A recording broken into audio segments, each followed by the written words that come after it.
Domesticated cucurbitas. So cucurbita is squash, pumpkin, melon, zucchini, gourds. There's tremendous variety.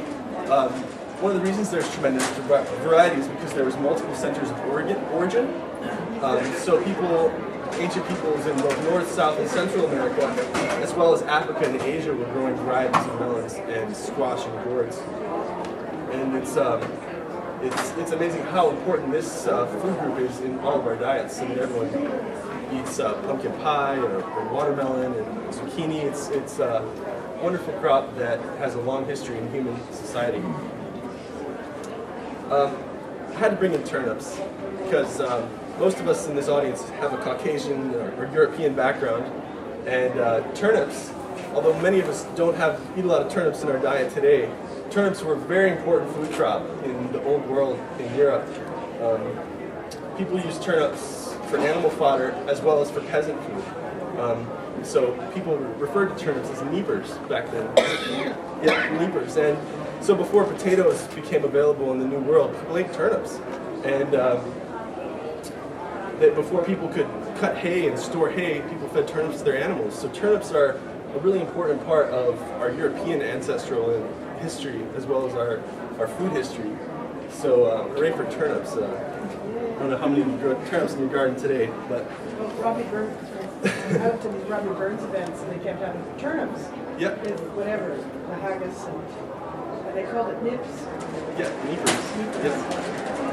So tomatoes were grown in the Andes, and in the New World, they were brought to Europe. They were connected with the nightshade family, and people thought of tomatoes as poisonous, which to me is another. I'm trying to relate the culture and food, how interrelated they are. To imagine today that people thought tomatoes were poisonous is unbelievable. I mean, we all eat pasta sauce all the time and salsa, and tomatoes are incorporated into our diets. And to think about tomatoes and the history and diversity of our culture and our cultural acceptance of tomatoes is pretty mind-blowing to me. Being a tomato lover, and how many gardeners there are that just grow tomatoes is really always interesting to me. Okay, so the three sisters, corn, beans, and squash, are an amazing piece of our agricultural heritage in America. They were cropped by First Nations communities all the way from South America all the way up to Canada. Corn, beans, and squash go together because the squash shade out the weeds, the corn grow up, and provide a trellis for the beans, a living trellis. And these three crops provided whole civilizations and large-scale cities with enough food to sustain themselves. The Mississippian culture in 700 AD in the Mississippi Valley of the States had huge cities and suburbs and advanced civilization based on these three crops. The three sisters represented the spirituality of the connection between all that exists and the intimate familial relationships between agriculture and those it sustains. So it was a very spiritual connection to those three crops, and the three represented the people and their society. So it's kind of hard to grow them together here. People can do it. Our season's a little short to get your corn tall enough before your beans can wrap around them, but it is doable, and I would recommend it. You get a certain experience out of growing those crops together in a polycultural system that you don't get out of growing them by themselves. So I'm a veggie and fruit guy primarily, but we can't talk about the history of agriculture without talking about livestock, because agriculture traditionally has always integrated livestock with vegetables and fruit gardening. So 15 to 30,000 years ago, dogs were domesticated in Europe and Asia, where they were wild wolves. But that's always an interesting point in the history of domestication. That dogs literally were man's first best friend, and but then goats and sheep were soon after that domesticated, and pigs and cattle. These are some of the ancestral livestock, ancestors of our common livestock, that I just thought I'd share with you guys today. Apples, fruit is an important thing. I don't know how many of you have read a Michael Pollan book called, name just skipping my mind. Michael Pollan, he talks about history of apples, but there's literally forests of wild apple trees in Kazakhstan. It's Botany of Desire. Botany of Desire, thank you, yes. There's forests of wild apple trees in Kazakhstan that got spread, the apple seeds got spread on the Silk Road and throughout Europe, and eventually made it over to the New World, where people grew apples primarily for hard cider, as opposed to eating apples. So fruit again, I mean livestock, fruit, vegetables, all of these are intertwined in human history and botanical history. We have these deep, long-term relationships with, historical relationships with our food that culminates in events like today. History of grains. Grains again were very important to ancient civilizations and were one of the first things that people cultivated. They started out as often wild grasses, and people would come in their nomadic societies would come and harvest them as they came into ripen, and eventually began to save the seed and plant them. So barley, wheat, and rye were domesticated in the Fertile Crescent.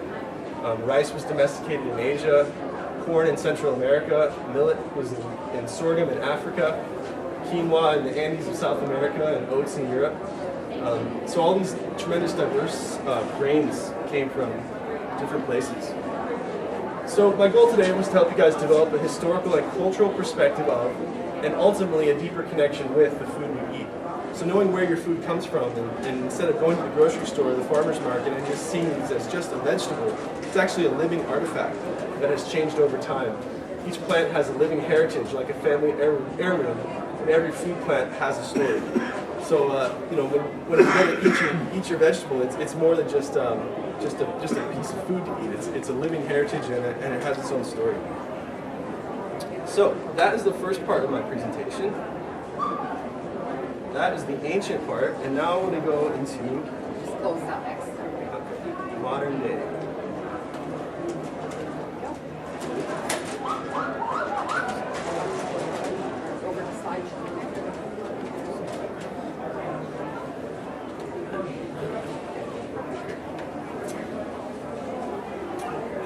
So, growing heirloom plants today, I wanted to just share you guys with the heirloom strawberry popcorn.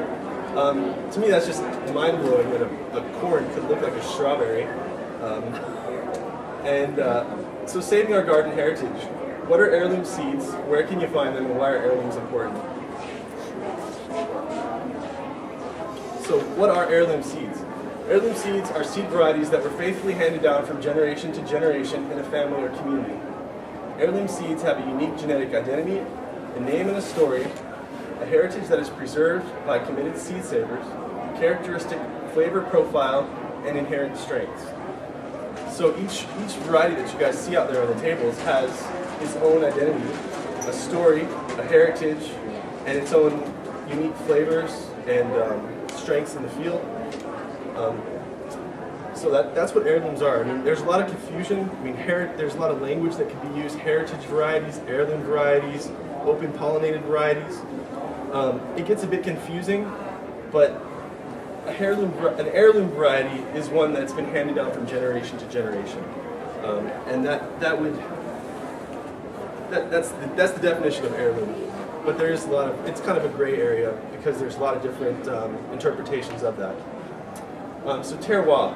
Terroir is a French word for earth or soil. It is used to describe the food and flavors that come from a specific place, and it literally means in French, taste of the soil. So factors that affect terroir may include localized climate, soil type, drainage, wind direction, humidity, and all the other attributes, including cultural and agricultural practices. So this is everything that makes an heirloom variety, gives it its own identity. Terroir is a working philosophy of appreciating and understanding flavors and regional identities for food and wine connoisseurs. So this is often used in terms of vineyards and grape and viticulture, but there's a growing movement to really use it as a working philosophy in food. So the food that's grown in Sorrento on a loamy soil compared to the food that's grown in Chase on a clay soil, or on their river loam, or in Kamloops, each one would have its own flavor based on the soil. And as you develop your palate, you can really taste the flavor of the soil and learn the unique identity of foods that come from specific areas.